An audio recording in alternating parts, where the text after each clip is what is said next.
How's it going, boys? Coming up on week 11 here, and before I start, I'd like to formally apologize for my upsetting loss to the Sacco, who is now 1-9.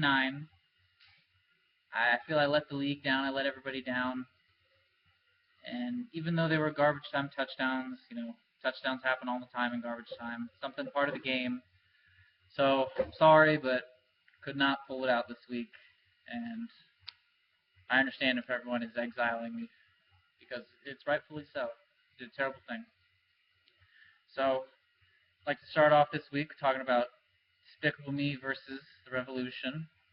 And so far, we got Christian has played Bryce Brown in his flex. Got him 4, which is, I think that's an overachievement on Bryce Brown. That's pretty good.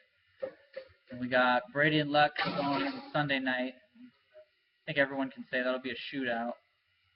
But consensus, I'm kind of going with it. I see Christian has a lot of better matchups coming up throughout the week. So, I guess that'll pretty much sum it up. Up next, we have the young Watson, Kyle, versus Marcus. Let's take a gander at the teams here. Rogers is pretty much averaging 30, and then he sits for like the second half of the game, so that's pretty insane. But just looking at this game, it's pretty safe to say I'll declare this my rape of the week. Kyle's going to go down huge, I'm guessing, probably somewhere in like the hundreds to 40s. I don't know. He has his Carolinas going against Atlanta, but Carolina's just trash.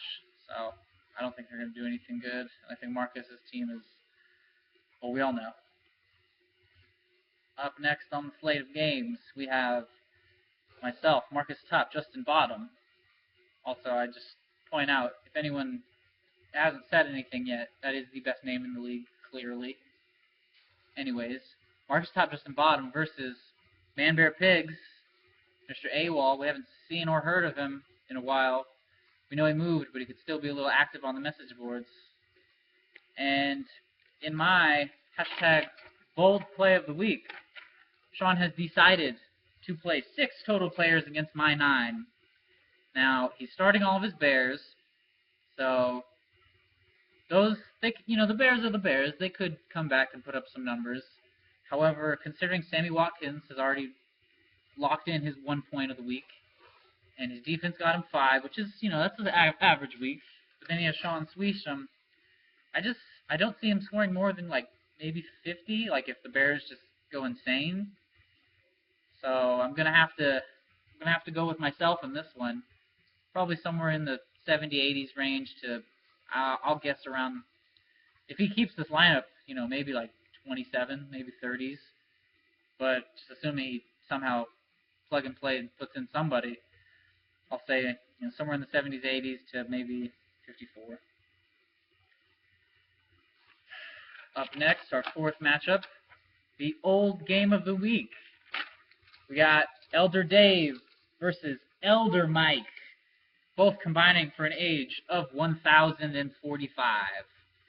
And these guys have been around. They've been there and done that. They've seen it all. They're not surprised by anything. But I think Mike might be a little surprised that A.J. Green is being outperformed on a weekly basis by Mike Evans. And Julio Jones is actually not found the end zone in almost 6 weeks, I believe. Just looking at the matchups, I see it looks pretty even. Nothing, not too one-sided either way. I think it's going to be probably the closest matchup of the week. And I think Mike's team he won't get a win, even though it looks awesome. He has great players. I think Dave probably hooks up with Stafford and Calvin 2 times, which almost guarantees him any win. So I'll take Dave with a 68-59 win over Mike. And finally, my irrelevant game of the week, Casey versus Michael. Pretty sure we can all agree that nobody really cares about this, so I'll just say Michael, Peyton's good, everyone else sucks. Casey has an okay team. Drew Brees is pretty good. He has a lot of plug-in plays. Whatever. Nobody cares about this game. I'll say Michael wins 68-54. All right, boys. Those are my picks. Tried to keep it short. Went a little long, but that's how it goes. Peace.